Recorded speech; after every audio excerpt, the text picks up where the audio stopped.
Et moi, je ne me résous pas à avoir une société où tu n'es plus en sécurité nulle part. Tu vois, il y a quelques jours, je suis allé à Montargis, dans le Loiret. Et Montargis, dans le Loiret, t'es à 1h30 de Paris. Oui, au sud de Paris. Ouais, et puis t'es vraiment dans le très grand Paris, où de bonne foi, des gens de région parisienne se disent on va aller habiter un peu plus loin, peut-être en continuant à travailler sur Paris, pour essayer de retrouver un vivre en paix et une vie paisible, en fait, au fond, qui ressemble vraiment à la campagne française. Ça ressemble à la campagne Montargis. Quand j'étais un corps de ferme, c'est vraiment ça. Et puis le centre-ville est très mignon.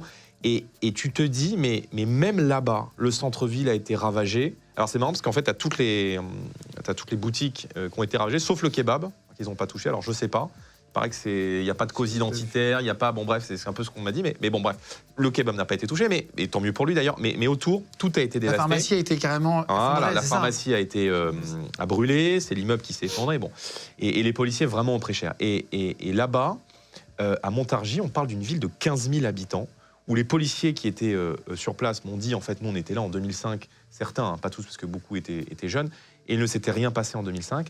Et en fait, c'est vraiment le symbole, pour moi, même si nous on le dénonce depuis très longtemps, du fait qu'il n'y ait plus une seule ville, plus un seul quartier, plus une seule banlieue, il n'y a plus un seul territoire, en fait, en France, où les gens sont à l'abri de l'insécurité et où ils sont à l'abri de la violence. Et moi, je pense vraiment, et c'est un peu ce que je veux dire aux gens qui nous regardent aujourd'hui, que en fait, notre pire adversaire, c'est le temps.